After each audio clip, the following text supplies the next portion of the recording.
Welcome back, Darren. How was Christmas? I got blown up by a seeker chariot. Oh, well, I'm glad you're okay. Oh no, I died. They killed me. I'm sorry? You died? Are you a ghost or zombie or something? No, clone. I'm pretty rich around here, so I have plenty of me's ready to come back if I die. Oh, right. I forgot that. How did I forget that? Because it never comes up, and I'm trying to leave the numbers of the Drukhari, meaning my soul wouldn't be able to enter my clones, leaving me very much in a weaker state as an Eldari instead of Drukhari, with absolutely no psychic capabilities. You went into a lot of detail there, but you're right. Very right. Unfortunately right, really. It's weird that the subspecies that lives in a subdomain of the psychic realm can't use psychics anymore, which also implies your kind don't have souls either.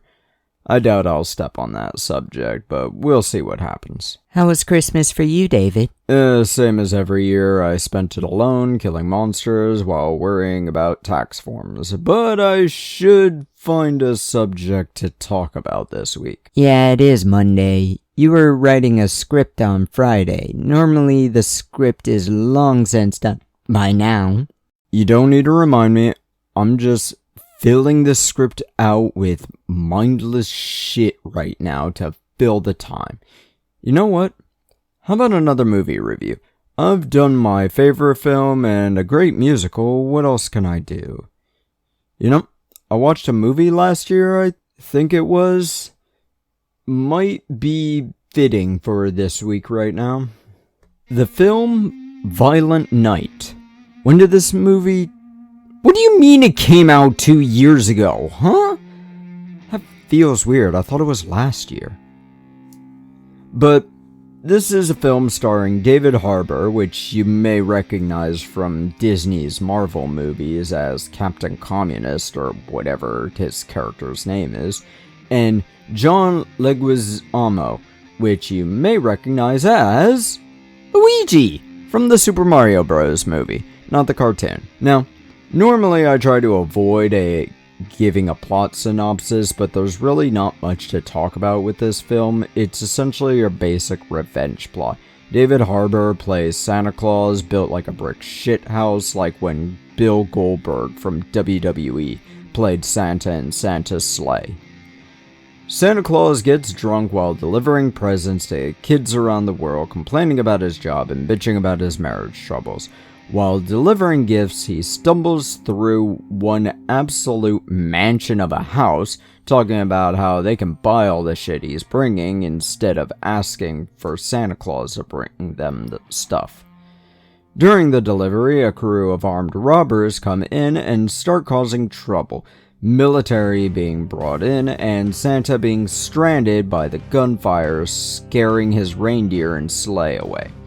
Santa intends on hiding until it all blows over. It's not his job to deal with that shit. He might be magic, but he can still be killed, it seems. While he's hiding, he hears a walkie-talkie he was supposed to deliver pick up a call from the child in the building, begging for help from Santa Claus. He checks her name on the list and she's nice, so he tries his best to help, but he's fat and out of shape, and hungover, if not absolutely drunk. While recovering from major wounds while taking automatic weapon fire, he hides in a storage shed as military shows up to help. But the military wasn't there to help the family. They were helping the burglars. I think they're supposed to be a private military, not a national military, but I could be wrong there. But while recovering, the girl talks to Santa in the shed. He brought up his marriage troubles with an 8-year-old and started having flashbacks to how he became Santa Claus. This version of Santa Claus is a Norse raider, favoring a heavy mallet. He abandoned his home and his wife and family in order to seek gold and treasure, to kill and take what others had and he wanted. He didn't want riches, he wanted just treasures. he wanted an excuse to kill, really. So when he finally fell in battle, he was expecting to go to Valhalla, only to be met by a different deity and be told he needed to repent and serve God's will, and that will was to deliver gifts to the good children of the world. At first, he found himself finding joy in it. Seeing and hearing children being happy, it gave him time to spend with the woman he loved as well. He grew closer to her, but as times changed and technology advanced, he found the toys he made and delivered go from wooden horses to wooden trains to PlayStations and iPhones. He lost the magic. In the current time, the military and the goons found him in the shed. He found a sledgehammer and reverted to his Viking mode, slamming the giant hammer into people, breaking skulls, shattering legs, and throwing people into lawnmowers. I'm gonna see if I can find that scene for right here. At this point in the movie, it takes a tonal shift. It goes from a black comedy into more of a fun action slaughterfest, with creative kills and fun murders. In the end, Santa goes back to delivering gifts, then goes home to fuck his wife. Now, let's make something clear and honest. This is not a good movie. It is not a bad movie. This is okay at the best of times and decent at the worst of times. Even the critical reviews agree with that statement.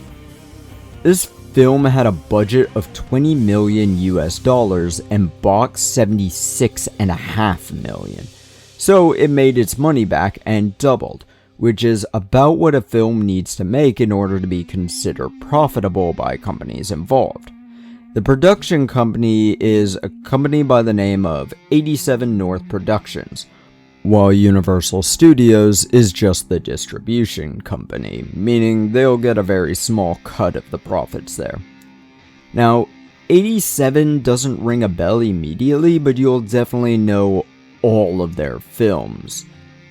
The entire John Wick series, along with Atomic Blonde, Bullet Train, The Fall Guy, they've got a few films coming in the future that I'm actually interested in.